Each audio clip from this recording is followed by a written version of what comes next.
சின்ன வயசுல ஏதாவது புது வார்த்தை கேட்டா, நான் நேரா அம்மாகிட்ட தான் போய் கேட்பேன். அந்த வார்த்தையோட அர்த்தம் புரியலன்னாக்க, நேரா அம்மாட்ட போய் கேட்பேன். "இப்படின்னா என்னம்மா?" அப்படின்னு. அப்படிதான் ஒரு தடவ மனசாட்சி அப்படிங்கிற வார்த்தைய கேட்டுவிட்டு, எனக்கு ஒண்ணுமே புரியல. மனசாட்சி அப்படின்னா என்ன அர்த்தம்? அப்படின்னுட்டு அம்மாட்ட போய் கேட்டேன். அம்மா உடனே ஒரு கதை சொன்னா. அந்த கதைய உங்கள்ட்ட நான் ஷேர் பண்றேன். ஒரு நாளைக்கு ஒரு சிற்பி சிற்பம் செய்கிற சிற்பி உட்கார்ந்து ஒரு சிற்பம் பண்ணிட்டு இருந்தார். ஒரு அழகான சிற்பம் பண்ணிட்டு இருந்தார். அந்த வழியா போறவர் டெய்லி அதை பார்த்துட்டு போவார். அழகா சிற்பம் பண்றாரு. பார்த்துட்டு அதை அப்ரிஷியேட் பண்ணிட்டு அந்த சிற்பியை பாராட்டிட்டு போவார். அவர் சிற்பி ஃபுல்லா பண்ணி முடிச்சுட்டார். முடிச்சுட்டு அப்புறம் திருப்பி அதே மாதிரி இன்னொரு சிற்பம் பண்ணிட்டு இருந்தார்.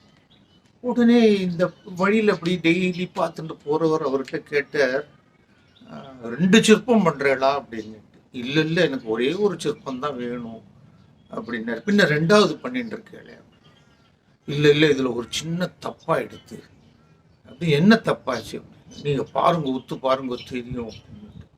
உடனே இவர் வந்து அப்படியே குனிஞ்சு அதை உத்து பார்த்தாரு. ஒண்ணுமே தெரியல. அப்புறம் அந்த மூக்கு பக்கத்துல லேசா அடிபட்டுருது பாருங்க அப்படின்னாரு. உடனே இல்ல, உத்து பார்த்துட்டு தெரியவே இல்லையே, அப்படி ஒண்ணும் தெரியவே இல்லையே அப்படின்னு.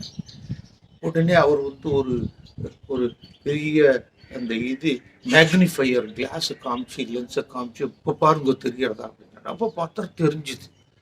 தெரிஞ்சோடனே இவ்வளவு சின்னதா இருக்கு, இது எங்க வைக்க போறேன் அப்படின்னு.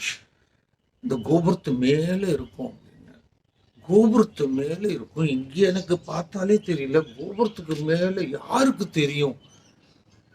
இவ்வளவு சின்ன மிஸ்டேக் யாருக்கு தெரியும்? எதுக்காக இவ்வளவு பண்ணது திருப்பி பண்ணிட்டு இருக்கேன் இவ்வளவு கஷ்டப்பட்டு அப்படின்னு கேட்டேன். அதுக்கு அந்த சிற்பி சொன்ன, யாருக்கும் தெரியாது, ஆனா டெய்லி நான் போகும்போது வரும்போது அந்த இங்க அடிபட்டது எனக்கு மட்டும் தெரியும் அப்படின்னு இந்த கதையை சொல்லிட்டு எங்க அம்மா சொன்னா, இதுதான் மனசாட்சி அப்படின்னு.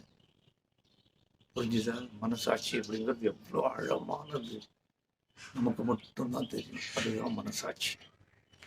தேங்க்யூ. See you again.